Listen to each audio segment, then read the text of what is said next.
This is your daily dose of all things royal. Welcome back, my gorgeous, good-looking friends. Today we're going to talk about something a little bit different, and that is the Fourth Amendment, which is the Americans' right to privacy. And while Harry and Meghan love to talk about maintaining their privacy, they always want to invade other people's privacy, per se. And with Harry being a part of the Aspen Institute, as well as Harry and Meghan funding all these think tank reports and trying to push legislation to get researchers to have access to people's data, I thought it would be appropriate to share this session that happened on Capitol Hill today, especially since Jordon Peterson was an actual witness or gave testimony to the House Judiciary. And today's topic was about invading America's Fourth Amendment rights, which goes along the lines of what the banks have been doing as far as surveilling the American population and the dangers that pose around it. Now, we all know that Meghan and Harry love to be a part of this whole tech community, and they know that data is the new black gold, per se. And it's why Harry is part of Better Up, and that company we all know is mining data. And this is where, we're headed. So I thought it would be interesting to see the highlights of what Jordon Peterson had to say around what has been going on in Canada, because the United States is not too far behind. We have been seeing this type of behavior happening in Europe.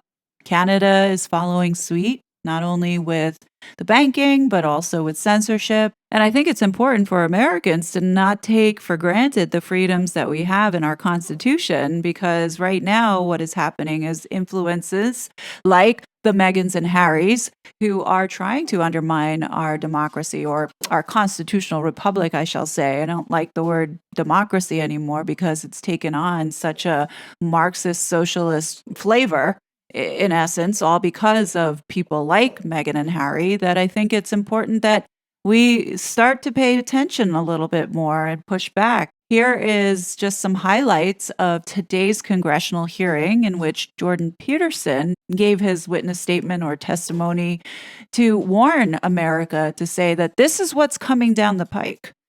I would echo that. I'm glad that Thomas Massey started off with a recitation of the Fourth Amendment, because that's really why we're here. And while the other side wants to relitigate J6, the title of the hearing is about financial surveillance of American citizens.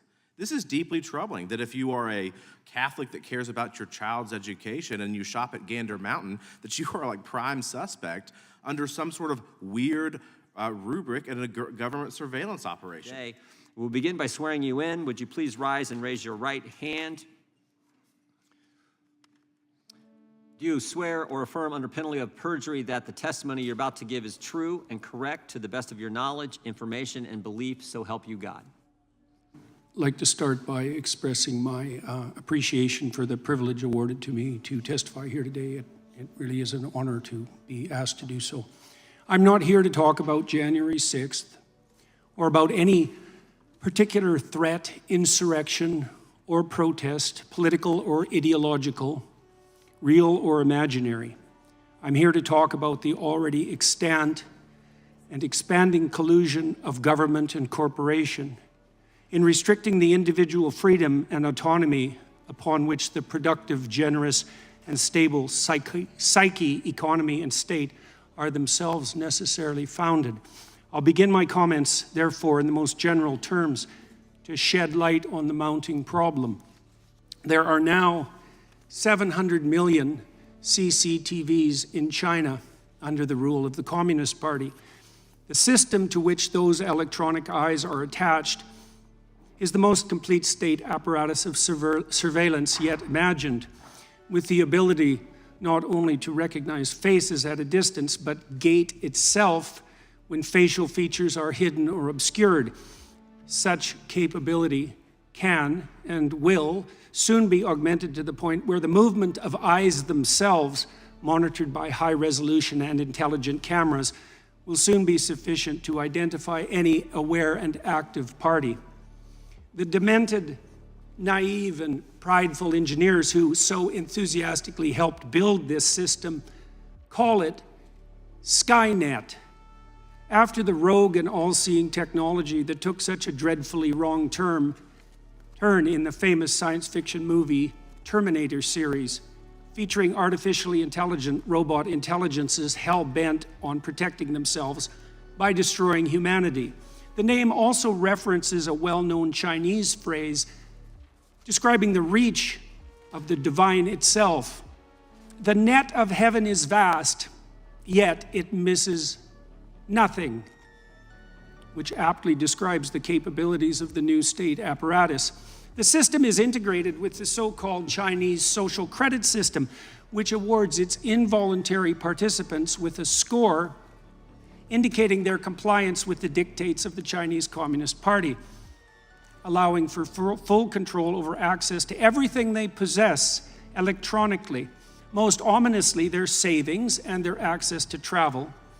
Certainly all modern means of travel, but increasingly as the electronic gates come up, even by walking.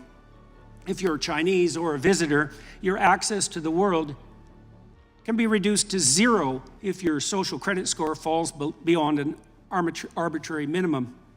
This allows you purposefully to be shut out of all activities that can be virtualized. And in a rapidly virtualizing world, this increasingly means all activities: driving, shopping, working, eating, finding shelter, even fraternizing with friends and family, as merely being in the presence of someone with a low social credit score means that your own score can be lowered. This has also opened up the opportunity for the government to extract slave-like labor from its citizens, so burdened, as the donation of free work to the state still constitute one means by which erring Chinese men and women can increase their score and remain part of human society.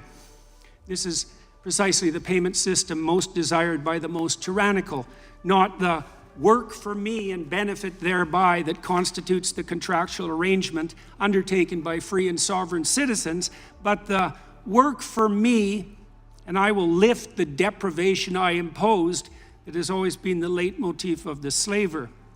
Why is any of this relevant to people in the West? Well, because the technology that the Chinese Communist Party employs is an extension of Western technology. Because we already fell prey to the terrible temptation of lockdown employed by that state in the face of hypothetical crisis once and in the very recent past. Because we're walking step by step in the same direction, partly because of the hypothetical convenience of universal and automatic recognition of identity, and partly because any problem whatsoever that now confronts us can easily be used to justify the increasing reach of the security and nanny state.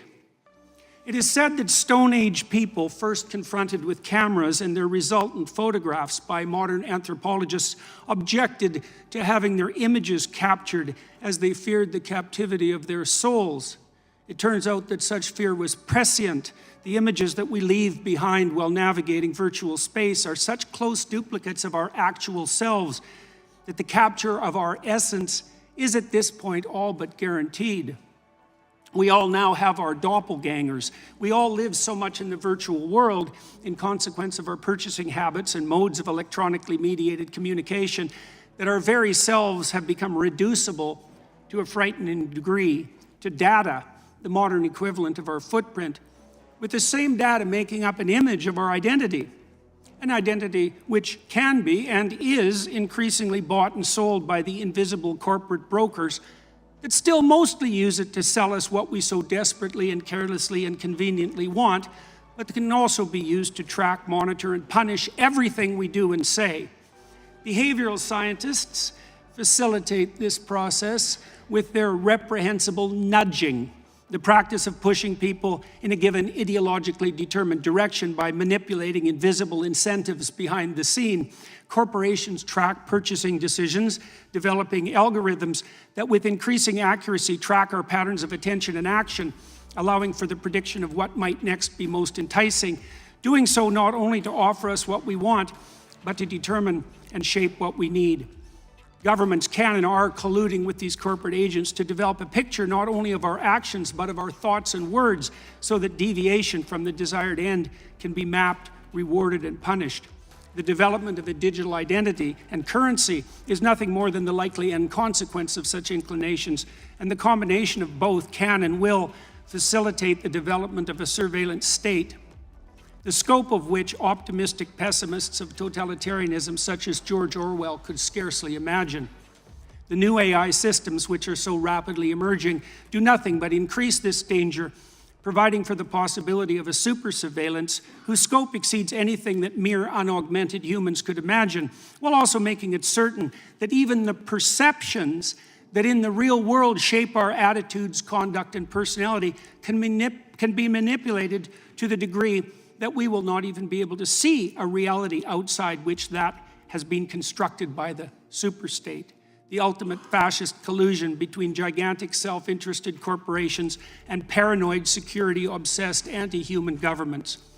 We're already selling our souls to the superstate for the purposes of immediate gratification, while being enticed to do so by Mr. Chairman, could the witness be asked to summarize, please? And do I have my 5 minutes, or do I not? Yeah. You've gone over 5 Oh, minutes. I'm sorry. I can certainly. If the witness could summarize, we're always a little lenient with the time. If you could summarize I'll in take a few 10 more seconds. seconds. Sure. With increasing ability to monitor not only the actual attention patterns and behaviors of its citizens, but to predict those that are most likely, the persecution of even potential crime becomes ever more likely. If you have nothing to hide, you will have nothing to fear, will be the slogan commandeered by those most likely to turn to surveillance to protect and control. What was the famous Soviet totalitarian joke attributed to Lavrenti Beria, head of the secret police? Show me the man and I'll show you the crime. Those words were true enough in the time of Stalin's KGB, and the police were secret enough then as well. But that's nothing compared to what we can and likely will produce now. A police so secret that we will not even be able to detect their comprehensive and subtle activity. Monitoring crime so pervasive that everyone under the dictates of the system will have something to hide Regular and order, much to Mr. fear. Chairman. Yeah. Dr. Peterson, do you think they're just going to stop with conservatives?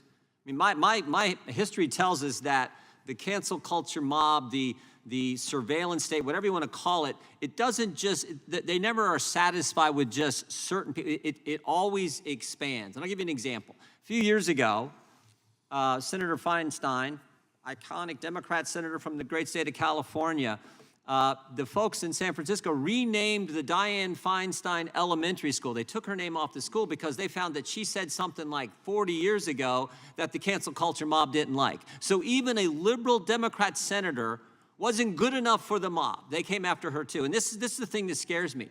We've invited probably more Democrat witnesses in front of this committee than any other committee, because we invite Democrats to come in and say we respect the First Amendment, Second Amendment, Fourth Amendment, respect the Constitution. My concern is it never just stops with certain people. It always goes further. Do you agree with that?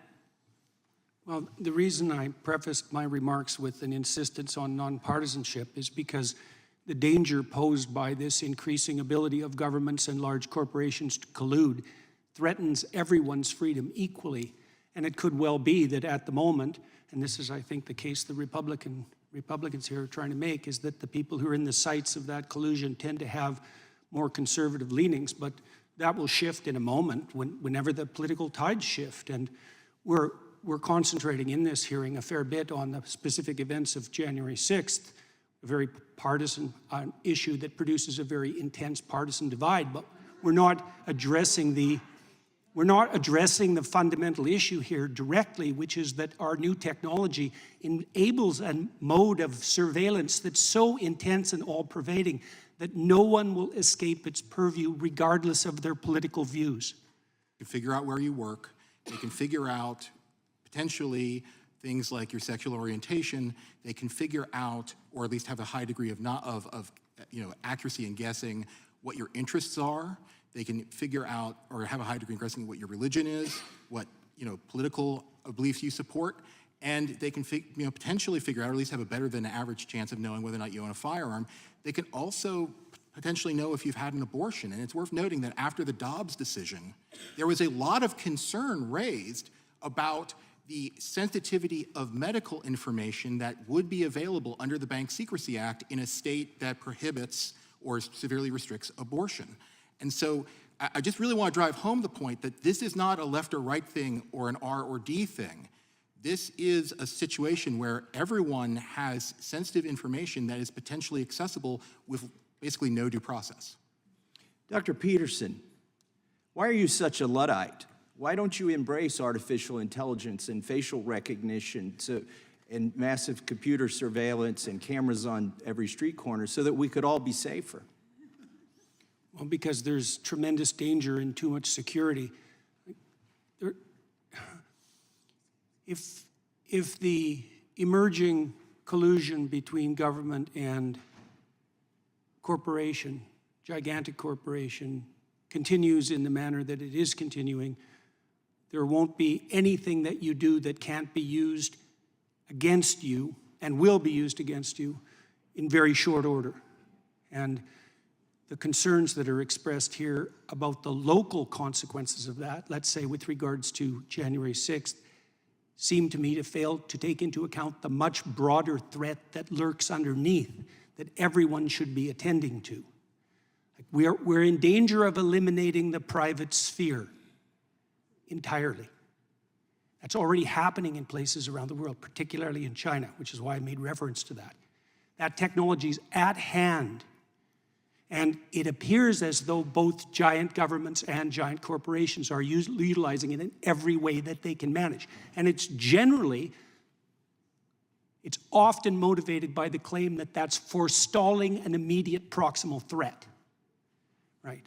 Well, that's a short-term justification for engaging in a tremendous long-term danger. And it should be perceived as dangerous to those on the left who are politically committed, because it will be the politically committed who are first identified by such systems.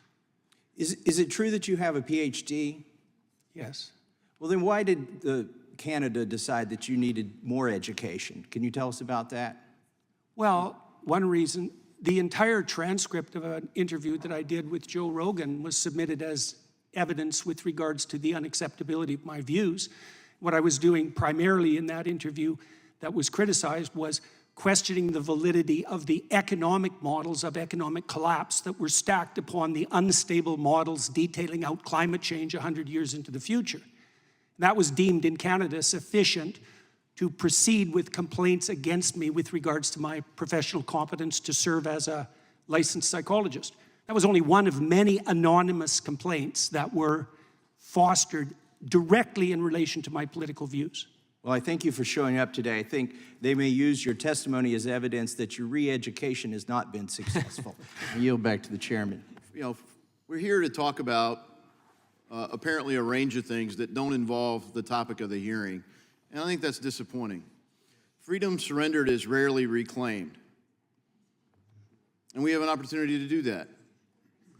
Few of the rights protected by our Constitution are more infringed than the right to privacy. My colleague, Mr. Massey, read the actual text of the Fourth Amendment, and Mr. Peterson, Dr. Peterson, you referenced kind of what a lot of people might wish it said. It does not say that if you have nothing to hide, you have nothing to fear. It says that you have a reasonable expectation of privacy. It doesn't say you have an expectation of complete secrecy. The reasonable expectation of privacy is guarded by due process, warrants and subpoenas for U.S. citizens. You might not know that many of the members of this committee are part of something really rare in Congress, which is a nonpartisan view. We've got divisions that don't break on party lines on privacy. There are Republicans and Democrats who want to roll back the Patriot Act. What a beautiful name. But it's being used to violate American citizens' rights to privacy. We have one of the rarest things possible. You have Mr. Jordon and Mr. Nadler in complete agreement on how to reform the Foreign Intelligence Surveillance Act. And frankly, the Foreign Intelligence Surveillance Act part works pretty well. It's the Domestic Surveillance Act. Well, there isn't one, because the Fourth Amendment guards it. It says you're supposed to get a warrant. And we're covering a giant hole here, not about January 6th, What about the Bank Secrecy Act and third-party doctrine? Things that are being abused, weaponized against the citizens of this country. Now, they don't have all these same safeguards in Canada, and Dr. Peterson, you've experienced some of the consequences of not having the safeguards that we have in this country. I wonder if you could elaborate on how consequential it is to have the safeguards we do have here on privacy and speech. Well, I know that my colleagues on the psychological front and on the medical front in Canada are increasingly frightened of making any of their political opinions known in any form whatsoever, because governmental agencies, usually of the mid-level bureaucratic sort, have been empowered as a consequence of our lack of First Amendment rights to intervene as they see fit in relationship to stated opinion, political or otherwise. And it's not good. It's seriously not good. And there's new legislation coming up also reflecting that lack of proper constitutional protection that will make even the suspicion that a crime may be committed punishable. That's Bill C-63, which is pending before the Canadian These are dangerous ideas, and I appreciate that you highlighted how China's using it. And frankly, there are people in the United States pushing for a central bank digital currency that at the core is a violation of privacy. It is really the one ring to rule them all. It is a massive amount of coercive power, and at the root of it is the surveillance capability. And a lot of that, Mr. Knight, you've highlighted with the consequences of the Bank Secrecy Act. And I just wonder, you know, a couple of you have highlighted the cost-benefit ratio, Mr. Michel as well. Maybe you could highlight the consequences of the Bank Secrecy Act and how we might reform it so that we can accomplish the stated goal of safety, but in a more constitutional framework. Happy to speak to that. I think what we've seen in this hearing is that one of the big consequences is that people blur the distinction between not being able to access information or being able to access information subject to due process. There's no reason to believe that the convictions obtained after January 6th would be impossible without getting a warrant, or information subject to one of the exceptions to the warrant provision for exigent circumstances. We also have to worry about the fact that information is being collected and is very collectible. If you are worried about your political opponents having power, why do you want this available to them? Thank you. You know, Mr. Michel, you mentioned the third-party doctrine and the hazard of that. I mean, frankly, I'm reminded of a story that's disputed whether it was fully accurate or not, but when Nikita Khrushchev became the leader for the Soviet Union, he was pointing out how brutal the regime had been under Stalin. And someone from a large crowd yelled to him, "Why didn't you do anything?" And here he is, the dictator of the Soviet Union, everyone knowing the kind of power that he could wield. And he said, "Who said that? I demand to know who said that." And everyone got quiet. And he let it stay quiet for a very long time. And he said, "That's why. Because you know the coercive power of the state." Now, I would submit that the police state powers that have existed in previous eras of history are minor compared to the capabilities that we have. When you link that to the consequences of the unmitigated third-party doctrine, can you lay out for us what's at stake? Well, it literally means that anytime you engage in any commercial transaction, you are effectively saying, okay, I don't have due process anymore, which is rather insane. It turns the concept completely on its head that we all have due process. I don't think so. Now, let me go to this. Do you think, Mr. Michel, that if it can't do a warrant, do you think there should be at least a notification? So should at least the bank say, "Hey, Mr. Smith, the FBI just asked me for all your purchases on a certain date, and they want to know if you've ever bought a gun." Do you think that the bank should at least tell their customer who they're supposed to serve? Do you think they should at least be compelled to tell them that? Yes. Mr. Tedesco? Yes. Mr. Knight? Yes, with reasonable exceptions for an ongoing criminal case. Fair enough. Mr. Peterson? They should get a warrant. They should get a warrant. Back to the first thing. Mr. Falone? Again, with exceptions for criminal investigations. We got agreement on the panel. The first time we've had that this morning. Dr.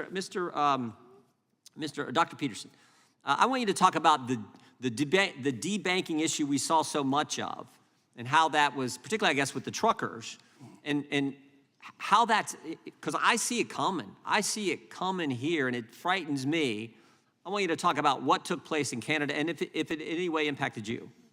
Well, there was essentially a working class protest against the extensive length of the COVID lockdowns.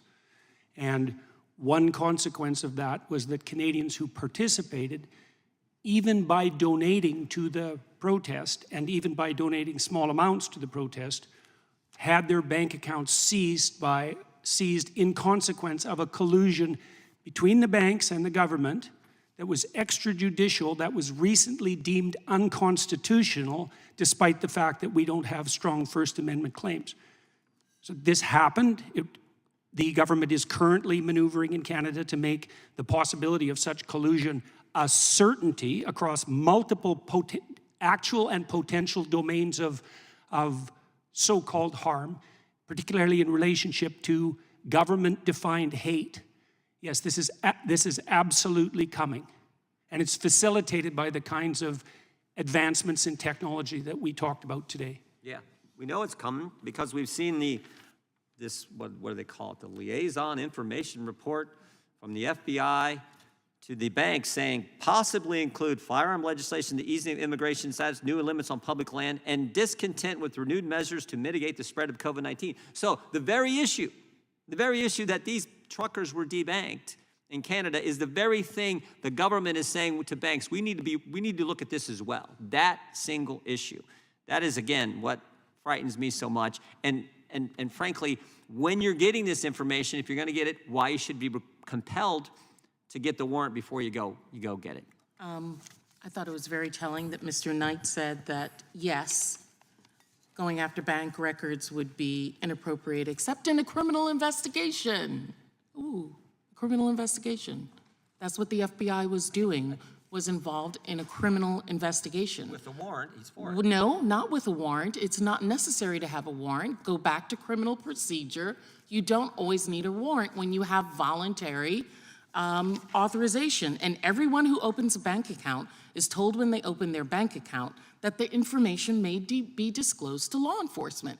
Now, if we want to change that rule in the consumer protection laws, then we need to do that. But until that, they have a reasonable expectation that law enforcement may disclose that information. Because once you are banking with a banking institution, that information in that record belongs to the banking institution. It doesn't solely belong to you anymore when you are using a bank in that banking institution and they have given disclosure. Now, if we want to make it an affirmative disclosure where an individual has to specifically check off the box that allows them to be aware of it when they're opening a bank, then that's something else. But you do not need a warrant. You can have voluntary disclosure because under our law presently, the banks have possession and ownership of that information. Now, the other thing that I think you have talked about is, are we worried about that? That this is only going to happen to the on conservatives? No, I'm also concerned if the FBI were to do overreach. Sure, Jan. Well, I am concerned about things. I'm concerned about what will happen if Donald Trump does get reelected. Because on November 9th, 2023, in a Univision interview, he said, if I happen to be president and I see somebody who's doing well and beating me very badly, I say go down and indict them. They would be out of business. They'd be out of the election.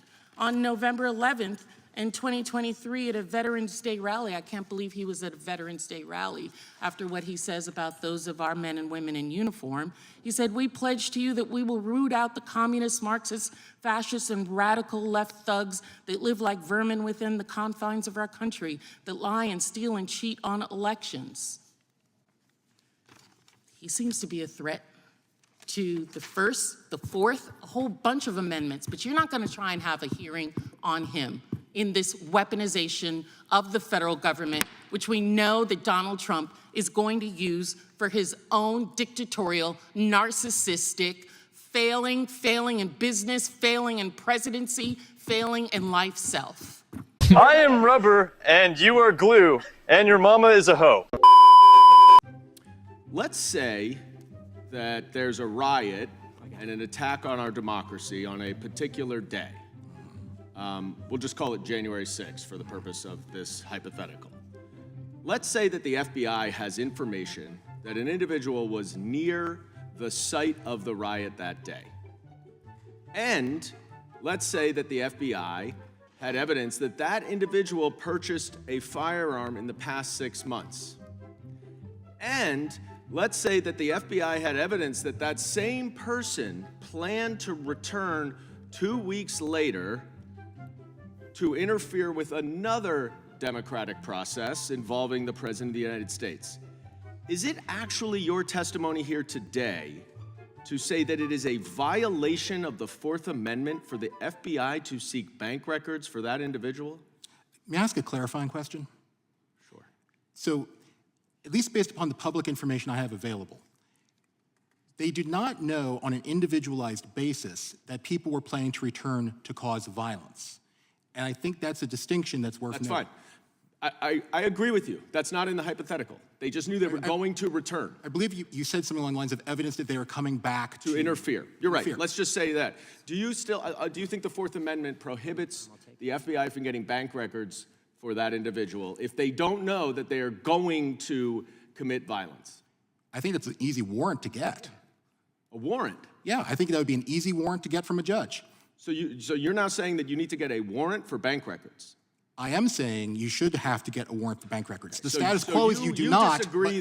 You disagree with the Supreme Court, which has upheld the constitutionality of the Bank Secrecy Act. So if you'd like to talk about the Supreme Court precedent in the Bank Secrecy Act, I think that Carpenter, which is a far more recent case, points to some very strong questions about the constitutionality of the Bank Secrecy Act.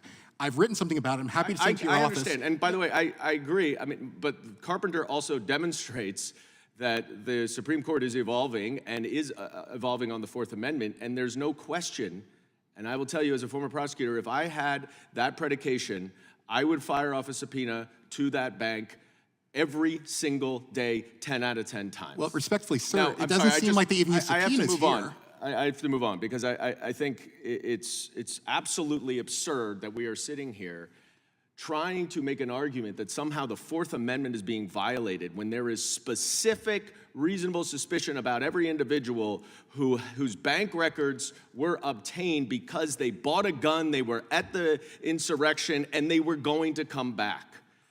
The fact of the matter is... Is this on? Hello, hello, hello? We are once again here... Hello, no ho, okay. ...on a completely sham rationale. There was no First Amendment or Fourth Amendment violation around January 6th. This is simply another effort to whitewash what happened on January 6th. One of the members of the committee calls those who were convicted of crimes hostages. It's a banana republic without the banana. And we're supposed to equate the people sitting in jail who rioted and attacked this Capitol, we're supposed to equate them with these hostages. Mr. Chairman, you continually say that it used to be that both parties agreed with the First Amendment. It didn't used to be. It is. It remains the case. We all agree with the First Amendment, but the problem is that the First Amendment is not absolute. That the First Amendment is not absolute. It does not protect any single thing anyone says, and there are limits, and that's important. Now the Democrat Party is unleashing socialism right within our own beautiful country.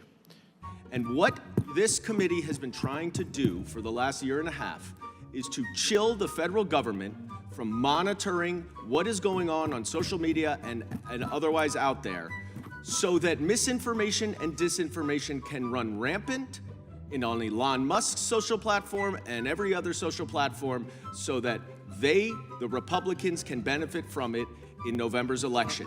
That is why this committee exists. The time of the gentleman. And we have gotten no evidence to support any of these allegations. I yield to the chairman such time as he may consider. I appreciate that. I think the gentleman from New York just said that we're trying to chill the federal government. I don't know if it's ever been said that way. It's always the government trying to chill Americans' rights and chill Americans. I've never seen anything. I've never seen anything like. But guess what? You know who was opposed to how the FBI and the Bank of America did this thing when they asked for this information? You know who was opposed to it? 3 FBI agents. The guys on the case. George Hill, Bonavolanta, Steve Jensen, all testified to the committee that it was wrong. And guess who else said it was wrong? Chris Wray said this: we recalled this information to avoid even the appearance of any kind of overreach. So even the FBI, who was systematically violated Americans, this FBI who said, if you're a pro-life Catholic, you're an extremist. If you're a parent going to a school board meeting, you're a terrorist. Even the FBI said, this is ridiculous. And they pulled back. 3 agents testified. So, I mean, and somehow the government is the one who chills American speech when they pressure big tech to censor, when they ask banks to give them. That's chilling speech, and we've seen it first. Dr. Peterson's seen it in his own country, and now it's coming here. That's what we're concerned about. I think the Supreme Court, in looking at this, when they were looking at the BSA, in a concurring opinion said, Justice Powell and Justice Blackmun said, financial transactions can reveal much about a person's activities, associations, and beliefs. At some point, government intrusion upon these areas would implicate legitimate expectations of privacy. Moreover, the potential for abuse is particularly acute, whereas here, the legislative scheme permits access to this information without invocation of the judicial process. So, Mr. Tedesco, how do we get here? And at what point, or how do we get to a point where big banks can just freely hand over this information to the federal government? Well, I think the biggest concern from our perspective is the systemic censorship risk within the banking industry that is really a product of the oversight and pervasive regulatory authority that bank supervisors have over banks. If you think about the top 5 banks have 50% of the bank deposit market in the United States, you see that there's a concentration of power in the banking industry. There's just a few banks that are heavily regulated. And because of the secrecy around bank supervision, the reasons why people are debanked and why these kinds of things are occurring is shrouded. And so it's a huge problem. The censorship risk is real in the financial industry sector. Who would you consider to be the biggest victims of this surveillance operation? I think it's the American citizens, and I think it's a bipartisan issue. Some of the Democrats in this chamber and in the Senate sent letters to the big banks just a few weeks ago talking about de-risking. They call debanking de-risking. We're talking about the same thing of Arab Americans, Muslim Americans, including because of their religious donations and donations to charity. So it's a bipartisan issue, and I think we all should be concerned about it and try to work together for solutions. No, I 100% agree with you. And you know, what do you think right now under the BSA, under the current structure, what is the remedy for Americans? Well, there isn't much. There is none, right? There is no mechanism for judicial review, right? So Americans cannot protest a bank who is ostensibly an arm of the government at this point. They cannot protest the disclosure of their financial transactions to the federal government. There's no mechanism for that, is there? That's right. And so, and obviously, they don't have any knowledge that their data was collected to begin with, do they? Yeah, I think one of the scariest things I heard at this hearing was what Mr. Michel said, once the bank has the data, the government has the data. Right. Can you hire a private security firm to search somebody's house without a warrant? I don't think so, no. No, you have to have a warrant. So what is the difference here? It's a big risk, and it needs to be fixed. So you would articulate, let me ask you the panel this, do you think that under the current BSA or other laws that it would be wise, given where we are from a technological standpoint, do you think it would be wise to revisit the BSA or the other laws to provide that protection for Americans' privacy, sir? Well, there were some concerns expressed earlier about what might happen in the aftermath, let's say, of Donald Trump's election with regards to political belief, and anything that facilitates the collusion between government and giant corporation and enables that kind of information gathering will absolutely be used in that way. That's why I made comments earlier regarding this as a bipartisan issue. Once this capability exists, and it's being magnified now, it will be used in all directions. So the people at risk will be politically active vocal Americans. The silent ones will remain relatively safe, but Thank you for anyone that. who And- speaks. And briefly, do y'all think that we should examine? We should absolutely examine it. Agree. Yes, definitely. Yes. Gentleman's time has expired. The Excuse me, gentlelady from Florida is recognized. Mr. Chair, I have a point of order. In your last statement, you said that Steve Jensen of the FBI opposed the collection of this information for banks. That's a misrepresentation of his testimony. Not an appropriate point of Jensen order. said The that the gentlelady from information was Florida not is used. recognized Would you for 5 release the minutes. transcript so that we can hear Not an exactly appropriate- what Mr. Not an Jensen appropriate said? point of order, and the gentlelady knows that, but she continues to try to ask. Same way you do. question that is Same not way appropriate. you interject. I don't think sir. I've raised one point of order today. You interject all the The time. gentlelady from sir. Florida is recognized. All the time. Thank you, Mr. Chairman. You know, I'm actually I continue to be stunned by the big government advocates that we come across and the ones that serve in this very chamber. They're not even hiding it anymore. They're saying the quiet part out loud. They want dependency, they want control. And the total disregard for the Constitution and the oath that many of my colleagues, actually all of my colleagues, have taken and violated, it's so disturbing to me. Many people know, probably as evidenced by what is on the face of my iPad, that I detest big government and I detest big tech. The two combined have proven to be a lethal combination when it comes to liberty and freedom. Because quite frankly, we know that the MO of big tech and big financial institutions combined with big government, it's to erode and evade Americans' constitutional rights. And we're here today because of a blatant Fourth Amendment violation, where big banks colluded with big government to turn over data that didn't belong to them to target Americans, innocent Americans. Because in this country, it is still a fact that you are innocent until proven guilty, despite what everyone is trying to do and flip that around. Now, Dr. Peterson, it's good to see you again. I couldn't help but notice your reaction when my colleague was talking about the First Amendment not being absolute. And so I do want to give you the opportunity to weigh in and respond to that. I couldn't help but notice your reaction. But before I do, I am really glad that you have been talking about the social credit system that the CCP, the Chinese Communist Party, utilizes. I am literally around the corner in a classified briefing right now talking about the use of big tech and how it is targeting American citizens. In fact, this very morning, I have been inundated in my office with phone calls from TikTok users who have been denied access to the app because they live in my congressional district, and until they call my office and demand that I do not take adverse action against the app, that they cannot use it. Talk about big tech directing behavior. I think that we are on a very dangerous path, and I want to give you my time to really lay out in the most succinct way possible the dangerous nexus of big tech, big government, and financial institutions that seek to weaponize that information against Americans. And I know you are more than capable of doing that in 2 minutes and 30 seconds. I don't think people understand the degree to which they are profiled online and to which their virtual representation is now an iconic representation of them, nor do they understand that they have no rights whatsoever to that representation. So for example, let's say we turn our information about our purchasing habits over to the bank when we open a bank account. 30 years ago, that wasn't such a big problem. With AI systems, it's a problem that's so big you can't imagine it. I mean, I'm certain that my staff could find the data online to absolutely predict your voting patterns with 95% accuracy. You have no idea what sort of digital footprint that you're leaving behind you, and there are almost no protections for that. And so now, and you also asked about the First Amendment. Yes. Well, we have very weak free speech protections in Canada, and I can tell you that is not going well.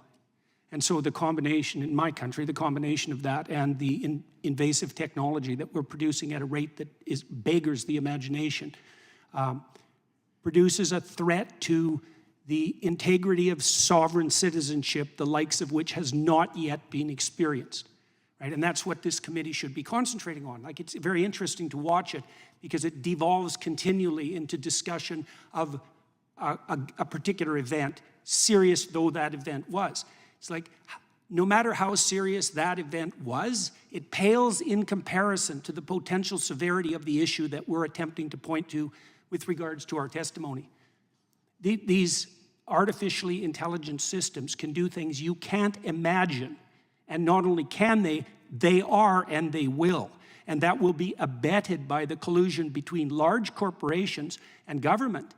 And it's certainly the case that the people who stand on the left, especially with regards to their, what would you say, skepticism of large corporations, which is often perfectly warranted, should be utterly terrified about this.